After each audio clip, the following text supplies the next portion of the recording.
Un saluto da Heavy Metal Heaven. Oggi festeggiamo i 10 anni dall'uscita di un ottimo album hard rock, valido e longevo, tanto da rendere un dispiacere quanto sia stato dimenticato.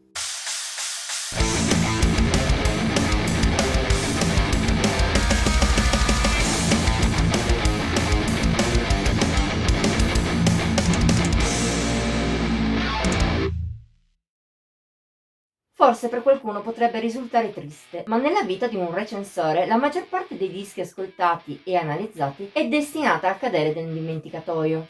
Spesso succede anche a quelli più validi. Nonostante quanto li si possa amare in sede di preparazione, una volta recensiti si volta pagina, anche in un tempo relativamente breve. C'è però una minoranza di album che per una ragione o per l'altra riescono a rimanerti dentro anche ben dopo che te ne sei occupato. È il caso del disco che abbiamo ripescato oggi da un ingiusto oblio, ossia Oniricon, secondo full length dei Those Furious Flames.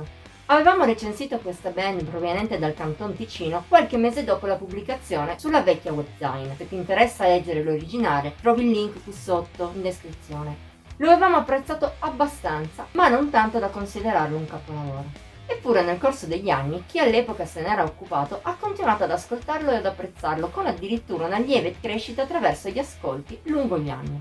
È per questo che oggi, a 10 anni esatti dalla sua pubblicazione, abbiamo deciso di riportare alla luce Oniricon come ci sentiamo che meritasse. Al suo interno, i Those Furious Flames suonano un genere che all'epoca della prima webzine ci era sembrato poco originale, ma che col proseguire gli ascolti ha rivelato la sua personalità.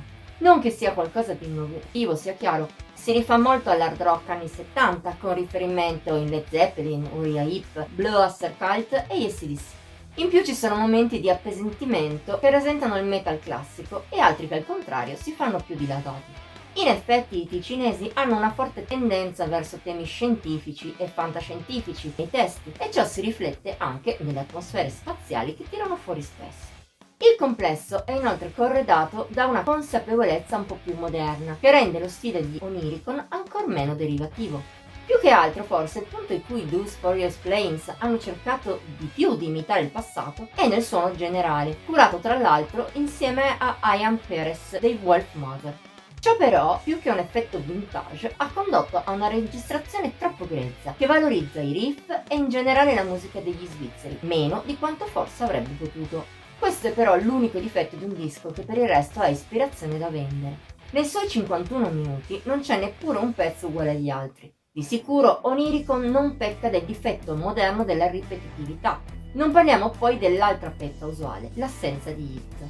I Those Furious Flames, da quel punto di vista, hanno poco da invidiare a chiunque, visti per esempio due picchi meravigliosi come The Reason Why e The Cosmic Secret.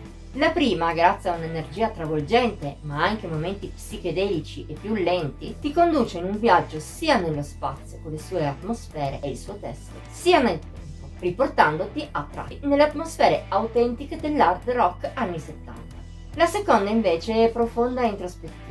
Non manca di potenza, ma con la voce di Yari Kopt effettata, chitarre spesso soffici e tastiere che intervengono qua e là, è davvero cosmica, come dice il titolo, ma non risulta mai scontata né noiosa, grazie anche a un buon numero di variazioni che riempiono al meglio i suoi 9 minuti.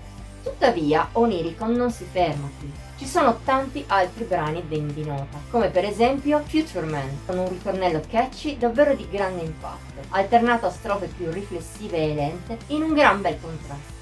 Oppure possiamo citare Chemistry, ricercata nelle sue belle melodie e con qualche influsso proprio, ma senza dimenticare momenti belli ardi, o ancora The Lost Wonder.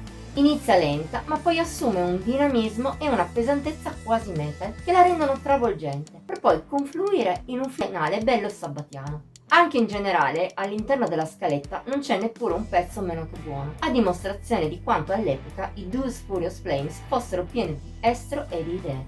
E se non tutto è all'altezza del meglio, è un problemino da nulla. Oniricon non sarà un capolavoro, ma vola poco più in basso rispetto a quel livello. Soprattutto però è un album longevo, che rimane in mente anche dopo anni, come dimostra la storia che abbiamo raccontato all'inizio. Un traguardo che solo pochissimi riescono a raggiungere. Per questo, se ti piace l'hard rock degli anni 70, ma trovi poco di nuovo sulla stessa linea, fatti un favore e recupera i ticinesi. Potrai così festeggiare con noi 10 anni di un lavoro che meritava tutto tranne che l'oblio in cui è relegato e far tornare questa band, che non dà segni di vita ormai dal 2020, a essere ascoltata.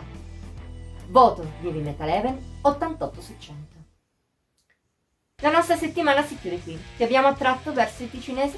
Faccelo sapere nei commenti, oltre a mettere like e condividere. Ti invitiamo inoltre a iscriverti al nostro canale e attivare la campanella delle notifiche per non mancare nemmeno uno dei video pubblicati ogni pochi giorni. Infine puoi seguirci su Facebook, Instagram e Pinterest. Trovi i link in descrizione. Ci vediamo la prossima volta!